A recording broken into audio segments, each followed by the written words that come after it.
Timing क्या है? खड़े होकर पढ़िए इधर, बैठा नहीं, उधर खड़े होकर पढ़िए इधर। अच्छा, कुछ बच्चों का नोट्स देख करके एक चीज और दिमाग में आया कि अगर हम ये पूछना चाहें कि सिस्टम में कौन कौन होगा, रॉड प्लस बॉल, क्या सिस्टम का मोमेंटम कंजर्व होगा? ये भी अपने आप में एक इम्पोर्टेंट पॉइंट है। कोलिजन तो हो रहा है, आप देख लीजिए, एक बॉल जो है रॉड से इसके एंड पॉइंट पर कोलाइड करने जा रहा है। हम लोग ज्यादातर केस में देखे हैं कि जहां आदत सा बन गया होगा देखते देखते कि जहां कोलाइड करता है वहां पे आंख बंद करके मोमेंटम कंजर्व करा देते हैं, ये बिल्कुल आदत में आ गया होगा। तो क्वेश्चन ये पहला है कि क्या यहाँ पर मोमेंटम कंजर्व हो सकता है रॉड प्लस बॉल सिस्टम का? पहला तो ये सोचिए। हाँ, जस्ट आफ्टर, जस्ट बिफोर की बात कर रहे हैं।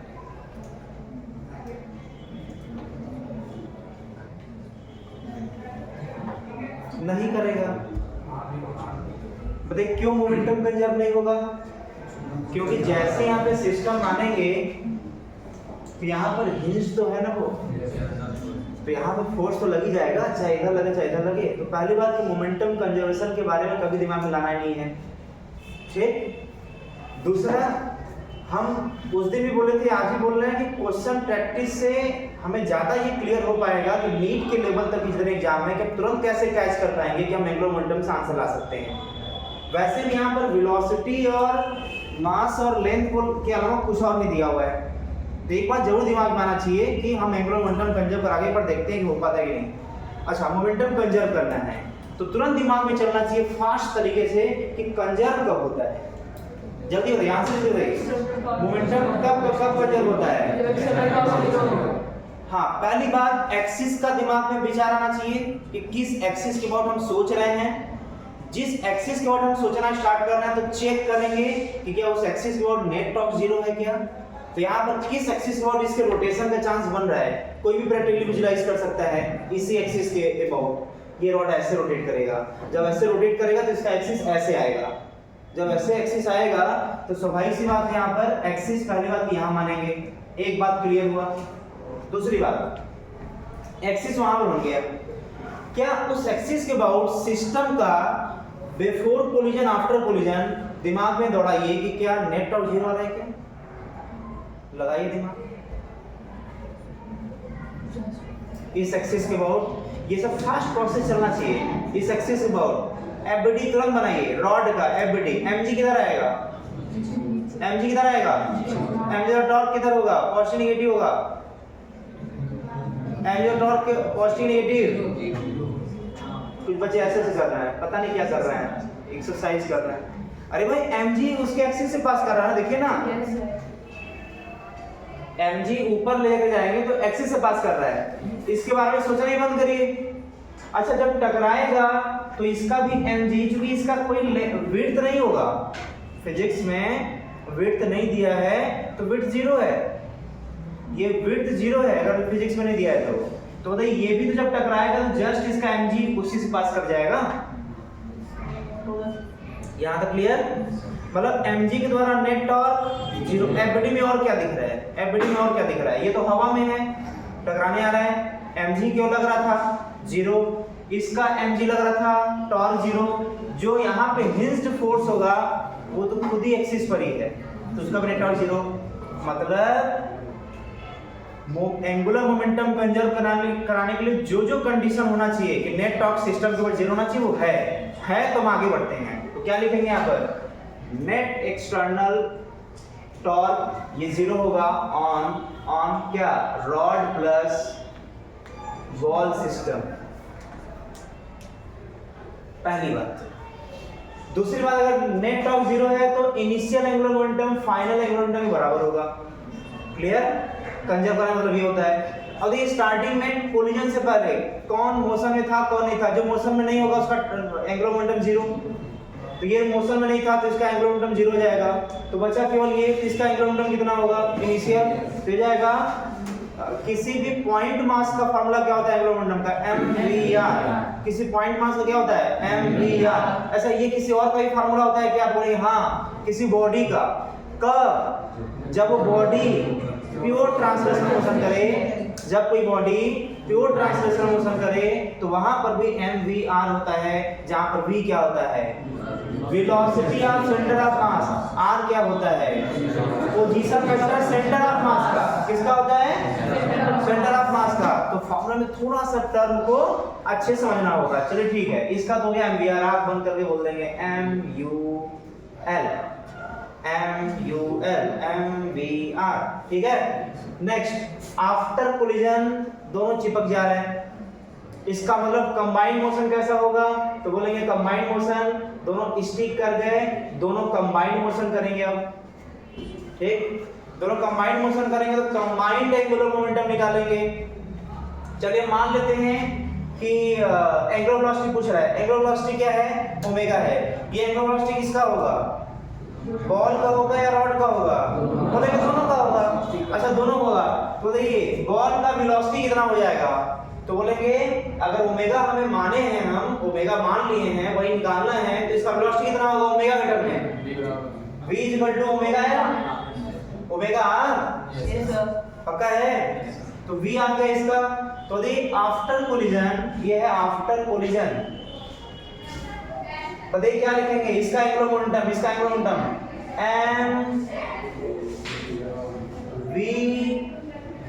mv, बोलिए mv r क्या होता है, उस पॉइंट मास का एक्सियल रोटेशन से डिस्टेंस कितना, कहोगे सर ये i ओमेगा जैसा है। देखिए ml स्क्वायर, इसका moment of inertia about that axis, तो ml स्क्वायर हो गया i इनटू ओमेगा, ठीक है। बढ़िए, प्लस डायरेक्शन देखेंगे, डायरेक्शन में सेम आएगा, उसमें कोई दिक्कत है, डायरेक्शन बदलेगा नहीं। बताइए बाद वाला, इस रॉड को बताइए मोमेंट ऑफ इनर्शिया, नहीं एंगुलर मोमेंटम आई ओमेगा, ये रॉड तो प्योर रोटेशन में है, अब प्योर रोटेशन बॉडी का क्या होता है फॉर्मूला, आई ओमेगा, जहां पर फिर बोलेंगे आई खास होता है, ओमेगा भी खास होता है उसी एक्सिस के अबाउट, जिस एक्सिस पर क्या है, एंगुलर मोमेंटम पहले बोला है, या फिर क्या बोलेंगे उस एक्सिस पर क्या है, नेट एक्सटर्नल टॉर्क क्या है, जीरो, सभी एक ही एक्सिस के अबाउट बात करेंगे। तो यहां पर क्या जाएगा आई ओमेगा, आई कितना, आई ओमेगा में आई कितना, तो m l square omega plus I कितना m l square by 3 into omega. Solve कर लीजिए, m u l, देखिए m l कैंसिल, क्या चाहिए था ओमेगा, ओमेगा बाहर निकालिए, l plus l by 3 equal to u, तो देखिए omega equal to 3u by 4l, 3u by 4l answer है। एक मिनट, क्या मिस्टेक हुआ, दोनों का मास सेम नहीं है ना, तो कैंसिल कहाँ हो पाएगा, दोनों मास सेम नहीं है ना, तो कैंसिल नहीं करेंगे, बाकी आप नोट करिए ना, सेम होगा तो कैंसिल हो जाता है। इसको हम सही कर ले रहे हैं, आप नोट करिए, बेसिक जो सिखाना था सिखा दिए।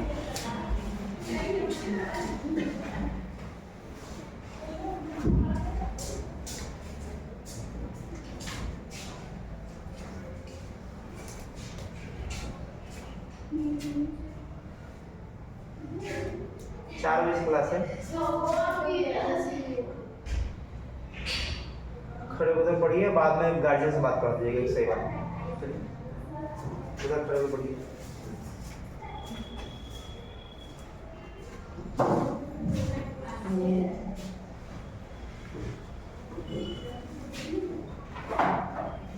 लोग करिए फटाफट सर, आंसर तक पहुंचिए।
बाकी का ऑप्शन कर लीजिएगा अपना।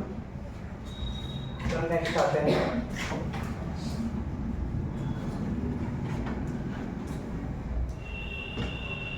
देखिए अगला पॉइंट। अच्छा यही अगर हॉरिजॉन्टल लेवल पे पूरा अरेंजमेंट रहता तो, हॉरिजॉन्टल लेवल पे अरेंजमेंट यही रहता तो वहाँ एमजी के बारे में भी नहीं सोचते, क्योंकि एमजी और नॉर्मल बैलेंस करता। अगर ये पूरा पूरा अरेंजमेंट हॉरिजॉन्टल लेवल पे होता तो मतलब हॉरिजॉन्टल पे रॉड रखा होता, वो हॉरिजॉन्टल लेवल पे पार्टिकल मूव करता, तो जिधर हमें कंजर्व करना था उसके नॉर्मल एमजी बैलेंस कर जाते, तो कोई फिर वो जो है वहाँ पे एमजी का टॉर्क भी चेक नहीं करना पड़ता। ठीक है, क्योंकि अच्छा क्यों एमजी टॉर्क चेक नहीं करना पड़ता, क्योंकि जो एक्सियल रोटेशन है वो एमजी के पैरेलल होगा। नहीं समझ रहा है? और जैसे ये रॉड है हॉरिजॉन्टल लेवल पे, जैसे किसी हॉरिजॉन्टल सरफेस पर रॉड रख दिया थे, यहाँ पर हिंज्ड कर दिया, अगर यहाँ पे हम फोर्स दे रहे हैं, जब यहाँ फोर्स देंगे तो इसका रोटेशन ऐसे होगा, तो इसका एंगुलर मोमेंटम किधर, इधर, तो एक तरह से एक्सिस का रोटेशन ऐसे आ गया, तो इसका जो mg लगेगा वो भी तो एक्सियल रोटेशन के पैरेलल हो गया, तो नेट टॉर्क 0 हो गया। हाँ इमेजिन कर लिया करिए। हाँ नॉर्मल वाला भी पैरेलल होने से 0 हो जाएगा नेट टॉर्क। अगला कुछ देखा जाए, सोच के बताइएगा इसमें अरेंजमेंट कैसे है। पहले अरेंजमेंट समझना बहुत जरूरी है। एक कैलकुलेटर हम इधर कौन नोट कर रहा है, कितना इसमें कैलकुलेटर हो जाएगा ना, तो हाँ ये कर लीजिए। इसमें अगला क्वेश्चन देखते हैं, बताइए इसमें जैसे कि प्रैक्टिकली विजुलाइज करिए कि ये हॉरिजॉन्टल टर्निंग टेबल है। क्या है ये? नहीं हॉरिजॉन्टल फिक्स टेबल है, ये टर्न नहीं कर रहा है। अब यहाँ पर होल्ड कर दिया, ठीक, होल्ड करके एक स्ट्रिंग से बॉब को बांध करके, यहाँ पे बॉब है, स्ट्रिंग ऐसे, फिर होल से, अब अरेंजमेंट यही है, हम दिखाने के लिए ऐसा दिखा रहे हैं, अरेंजमेंट ऐसे है, तो यहाँ बॉब है, स्ट्रिंग होल से नीचे आया और यहाँ से ये स्ट्रिंग नीचे यहाँ पर आ गया, ठीक। ये जो सरफेस स्मूथ है, ठीक। अब इसको यहाँ पर हम कुछ किक करके वेलोसिटी दे दिए, वेलोसिटी दे देंगे तो ये इसी पर ऐसे ऐसे नाचने लगेगा, राउंड करने लगेगा।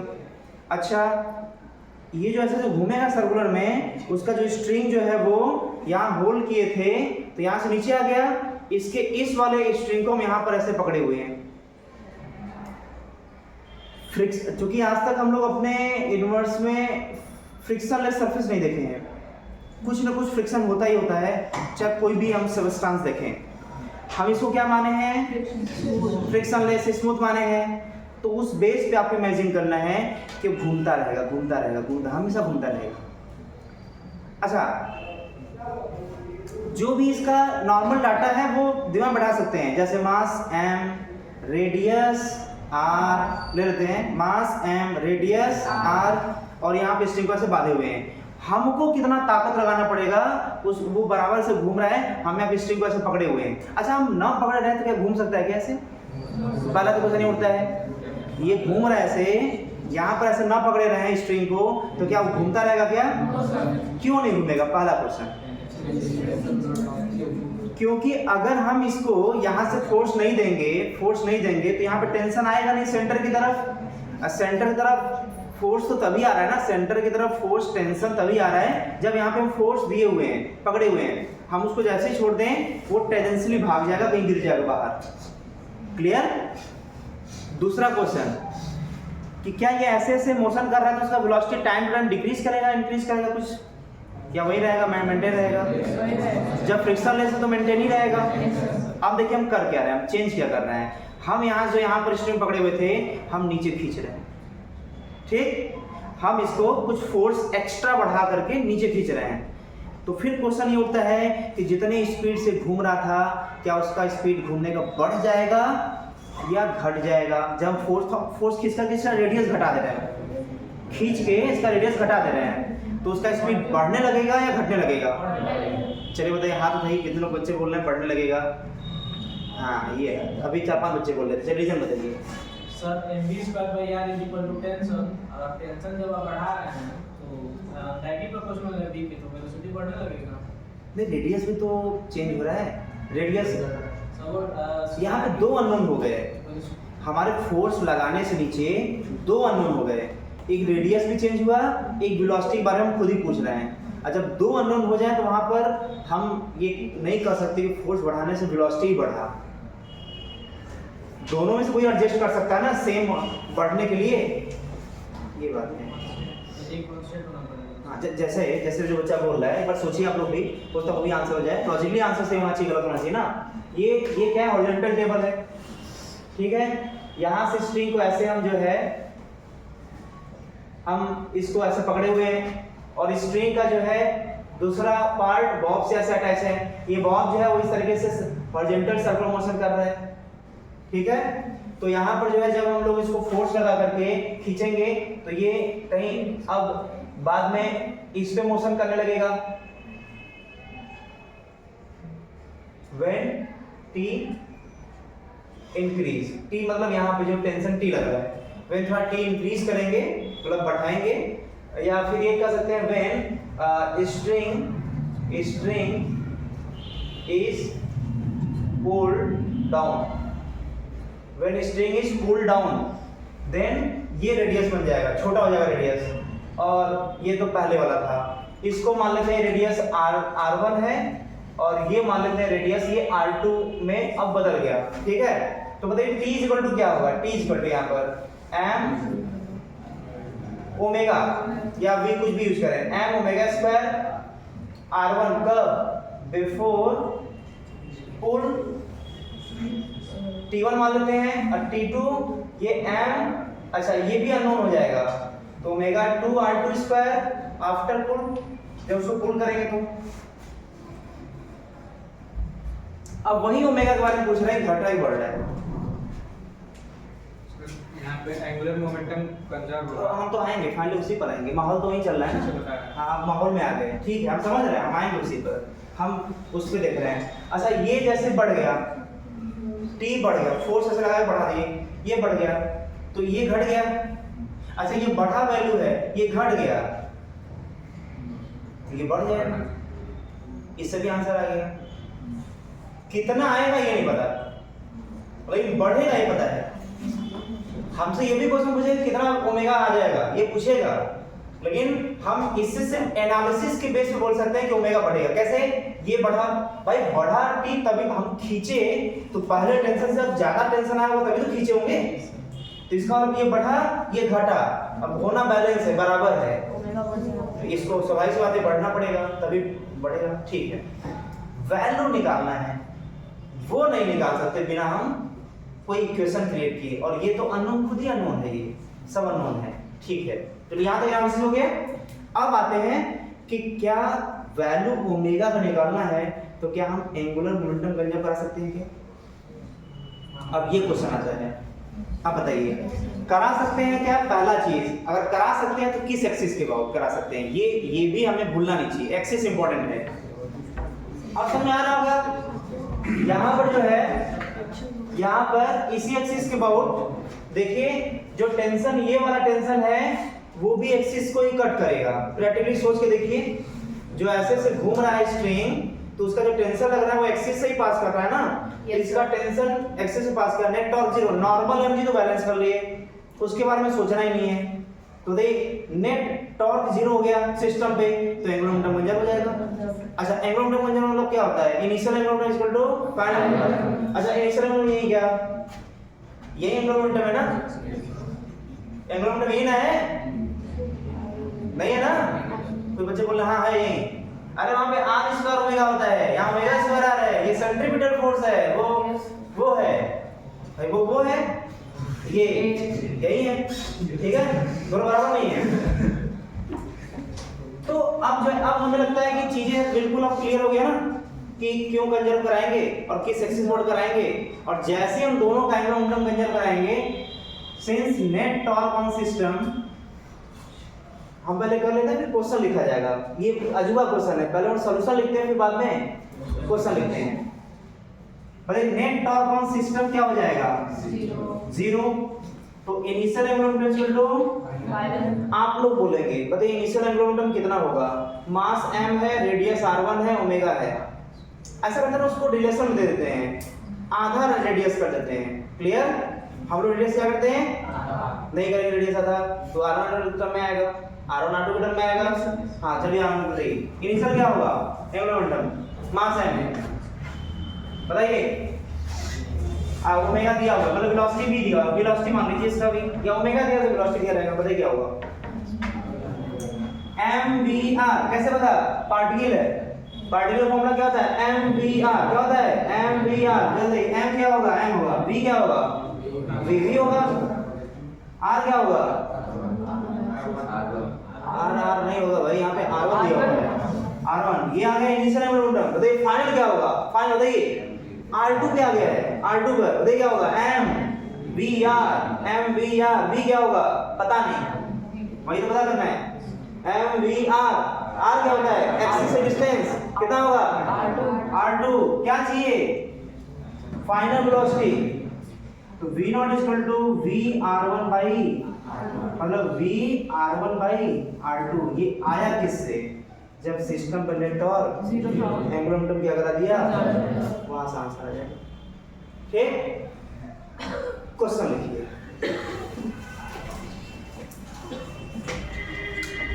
क्वेश्चन है, ये डायग्राम बना लीजिए as shown in figure, diagram बना लीजिए।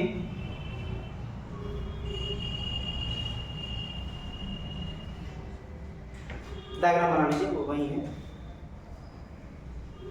क्या क्या दिया हुआ है, r1 डिस्टेंस दिया हुआ है, मास m दिया हुआ है और वेलोसिटी v नॉट दिया हुआ है टेंजेंशियली, ये 90 डिग्री पर ये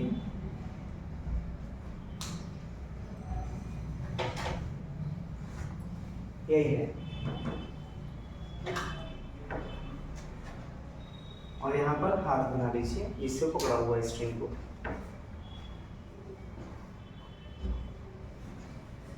हो गया ना। क्वेश्चन लिखिए, a ball is rotating, a ball is rotating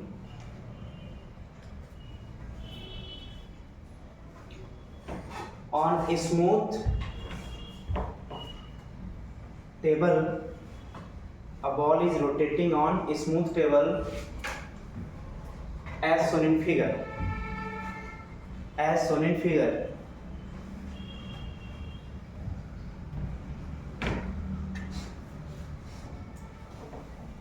By pulling of string, by pulling of string,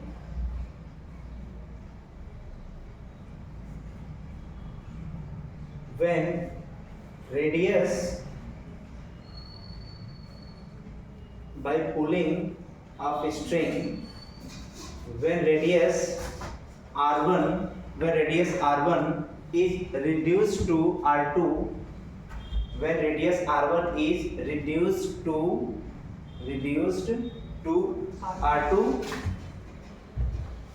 then find the velocity। अच्छा मास से इंडिपेंडेंट है तो m मत बनाइएगा, m का कोई जरूरत नहीं है, m कट जाएगा। Then find the velocity at r2 radius, then find the velocity of ball at r2 radius,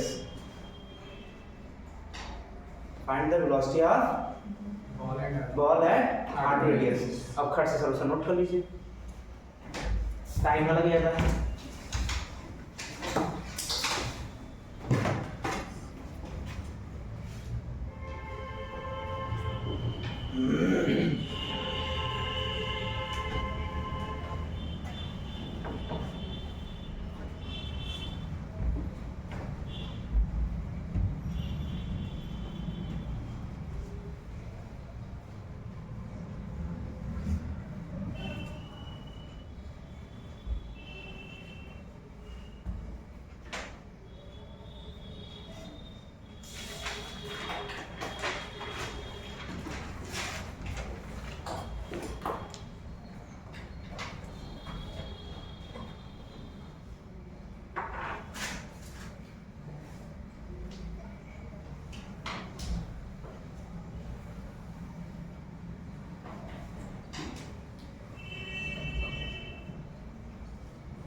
हो गया।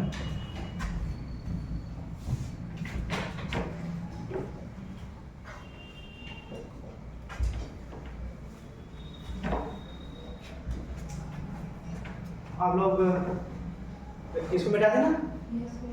आप लोग ग्रेविटेशन में जो है दो मास के बीच Gm1m2/r² जो फोर्स लगता है, जिसके वजह से सन जो है अपने जगह अगर रेस्ट में है, जो कि रेस्ट में होता नहीं है, वो भी किसी और के बहुत घूमता रहता है। अगर हमें मान लो कि ऑब्जर्वर रेस्ट पर है क्योंकि वो सन पर है, ठीक, क्योंकि जो भी ऑब्जर्वर जहां पर बैठ जाता है वो उसके रिस्पेक्ट में रेस्ट हो जाता है। तो अर्थ का रोटेशन जो है वो इलिप्टिकल पाथ पर होता है। अर्थ जो रोटेट करता है, ऐसा नहीं होता कि सन यहाँ पर है तो सर्कुलर पाथ पर अर्थ रोटेट करे।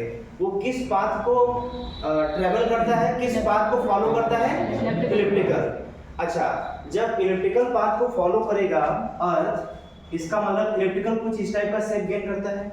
उसमें एक कोई जो है फोकस होता है और यहाँ पर मान लेते हैं सेंटर है, सिमेट्रिकल है, यहीं पर सन है, ठीक।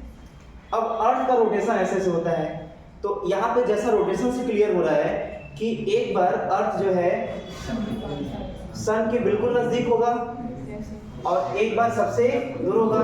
हम उसके पोजीशन के नाम पे नहीं जा रहे हैं, हम आते हैं इस टॉपिक पर जो हमें पूछना है। अब आप ये बताइए कि अगर इसके अबाउट अर्थ रोटेट कर रहा है, मान लेते हैं ऐसे, तो ये जो सबसे ज्यादा डिस्टेंस पर है वहां पर जो वेलोसिटी होगा वो इस पोजीशन के साथ 90 डिग्री बनाएगा। वो एक ऐसा पोजीशन है। और एक जो सबसे शॉर्टेस्ट डिस्टेंस होता है सन से अर्थ का, वहां पर भी जब उसका वेलोसिटी का एनालिसिस करें तो वो भी इस पोजीशन से 90 डिग्री पर होता है।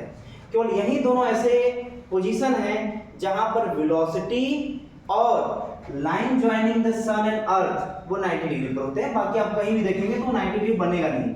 जैसे यहाँ पे अर्थ है, यहाँ पर सन है, तो ये जो है जो लाइन ज्वाइनिंग होगा वो इसके वेलोसिटी के साथ 90 डिग्री नहीं बनाएगा। क्लियर? तो क्वेश्चन हमारा ये है कि अगर मास अर्थ का m है, वेलोसिटी यहाँ पर v1 है, यहाँ v2 है, मास बढ़ जाएगा घट जाएगा लगाते थे? अच्छा, वही रहेगा वो तो ठीक है। ये डिस्टेंस कितना होगा? मान लेते हैं r1, ये डिस्टेंस r2। तो क्वेश्चन ये है कि एंगुलर मोमेंटम कहाँ पर ज्यादा होगा, यहाँ पर कि यहाँ पर? बताइए। कितने बच्चे बोल रहे हैं कंजर्व रहेगा, मतलब कंजर्व सेम रहेगा? आगे रहिए। मैं उठा रहा था बच्चा तो फिर मुझे लग दिया कि अच्छा रीजन भी पूछते हैं। कितने बच्चे बताएंगे? हाँ, एक भी नहीं उठा रहा है। हाँ बताइए, विदाउट रीजन फिजिक्स क्या होता है? फालतू होता है, फिर इसको कभी नहीं कर पाएंगे। बताइए आप। Sir area between equal time, वहाँ पे जो मतलब एरिया होगा वो इक्वल रहेगा, तो आप जो एंगुलर मोमेंटम बनेगा वो भी कांस्टेंट सेम। क्यों? आप वहाँ से अप्रोच करें तो बता नहीं पाएंगे आप। हम क्यों क्यों करते करते कहीं आपको बैठा देंगे। बैठिए, वो अप्रोच गलत है। बताइए, सोचिए सोचिए सोचिए, दिमाग लगाइए। हाँ, उसको डिराइव वही किया गया जो हम पूछ रहे हैं, वो आया भी जो हम बताएंगे ना उसी से वो आता है जो आप बता रहे हैं। क्लियर ना?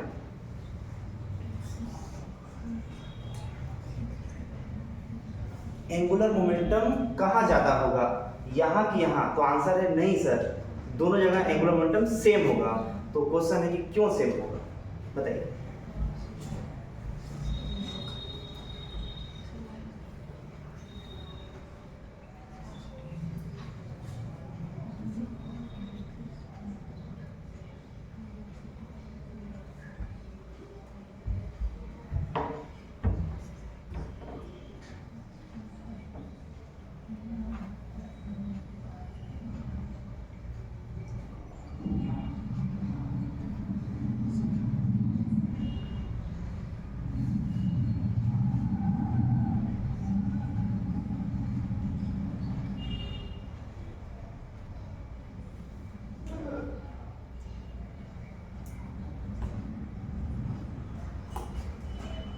सर ऑब्जर्वर सन पर है तो उसी को एक्सिस मान लेते हैं, और जो r1 डिस्टेंस है एक तरह से सेंट्रीपिटल फोर्स उसी लाइन के क्रॉस आ रहा है, तो एक्सिस के पास। बहुत बढ़िया भाई। पहले अच्छा बताइए, यहाँ पर एंगुलर मोमेंटम तो सेम बोल दिया आप लोग। आते हैं यहाँ पर एंगुलर मोमेंटम क्या वही रहेगा कि बदल जाएगा? जो यहाँ और यहाँ है वो तो सेम हो गया, क्या उतना ही यहाँ भी होगा कि यहाँ बदल जाएगा? ठीक है, बदल जाएगा। तो वहां पर वही रहेगा, वहां पर वही रहेगा। एंगुलर मोमेंटम तो बदलने वाला ही नहीं कहीं है। इधर इतना कॉन्सेप्चुअल आंसर बता दिए तो यहाँ पर फंसने का कोई मतलब नहीं है। बताइए अब सोचवाएं, अब सोचवाना क्या था, आप लोग सोच लेना चाहिए था। देखिए जो हम एंगुलर मोमेंटम की बात कर रहे हैं कि वो बढ़े घटेगा, और अगर दिमाग में आ रहा है कि सेम रहेगा, अगर हम आंसर बता दें कि सेम रहेगा, तो उसका सिर्फ और सिर्फ एक कारण है कि उस पर नेट टॉर्क जीरो होगा। किसके ऊपर? जिसके बारे में बात कर रहे हैं भाई, क्वेश्चन किसके बारे में बात कर रहे हैं? वो खतरनाक, किसके बारे में बात कर रहे हैं? अर्थ के बारे में बात कर रहे हैं भाई। किसका एंगुलर मोमेंटम? अर्थ का। ये अर्थ है भाई। तो अर्थ का एंगुलर मोमेंटम कंजर्व होने का मतलब कि अर्थ पर लगने वाला टॉर्क जीरो होगा। ये तो फिक्स है, नहीं तो ऐसा हो ही नहीं सकता कि टॉर्क लगे और एंगुलर मोमेंटम कंजर्व हो। क्लियर? अब बताइए एक्सिस, किस एक्सिस के अबाउट ये रोटेट कर रहा है? सन के अबाउट। तो चलिए एफबीडी बनाइए अर्थ का, क्योंकि हम बोले थे ना टॉर्क जीरो होगा कि नहीं होगा, उसके लिए एफबीडी सबसे पहले दिमाग में आना चाहिए। बिना एफबीडी का हम कुछ नहीं सोच सकते, टॉर्क जीरो भी नहीं होगा।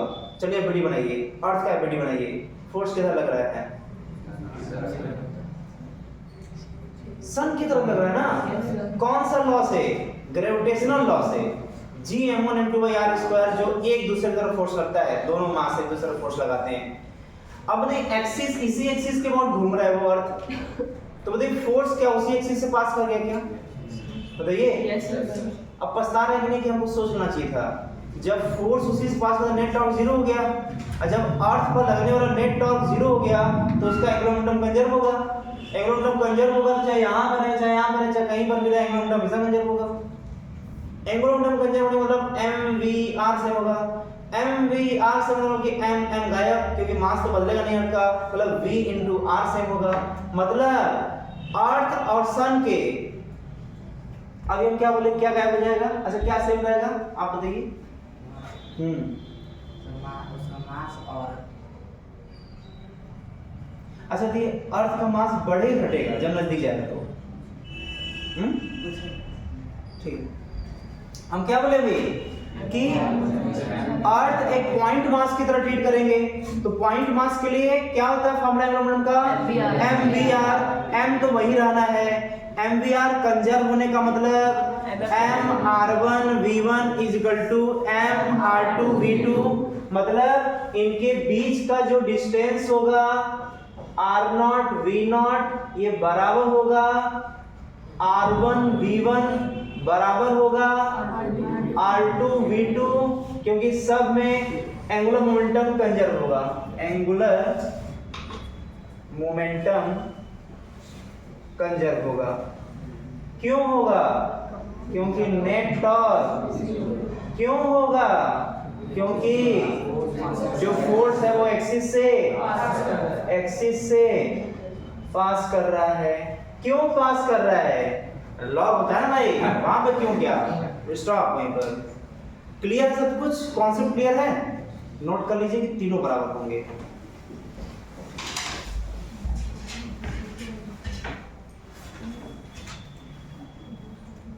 Angular momentum will be conserve of the mass of the earth. Angular momentum conserve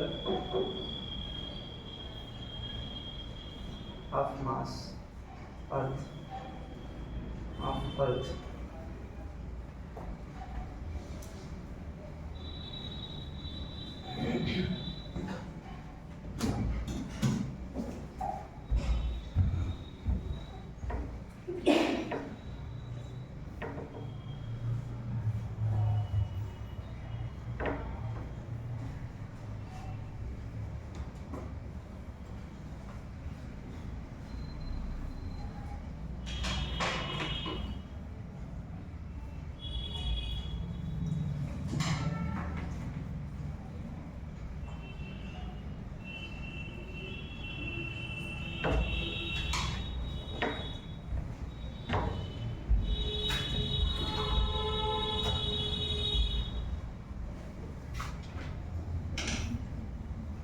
concept भूलना नहीं है, क्लियर ना, पता नहीं कहाँ कैसे एप्लीकेशन यूज करवाएगा, इसको ध्यान देना है। कभी थ्योरेटिकल पार्ट में भी आ जाता है सब, और ये खुद केपलर्स लॉ का 3 लॉ में से एक लॉ में आता है ये, इसलिए उस हिसाब से भी इम्पोर्टेंट क्वेश्चन बन जाता है।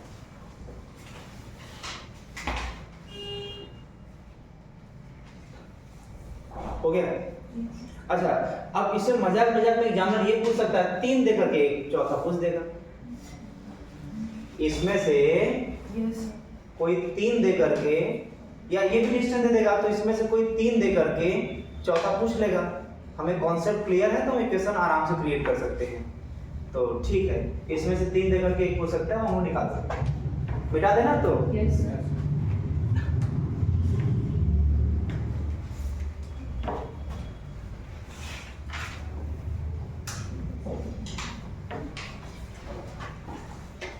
ठीक है, 5 मिनट का टाइम देते हैं, फिर दोबारा पढ़ते हैं, माइंड फ्रेश हो जाए, और 3-4 क्वेश्चन और करवाएंगे। उसके बाद जो है ये टॉपिक समाप्त, 1 से 2 लेक्चर में, नेक्स्ट लेक्चर में हम लोग का रोटेशन समाप्त हो जाएगा। ठीक, अगले लेक्चर में समाप्त कर देंगे इसको। बस 5 मिनट में आते हैं।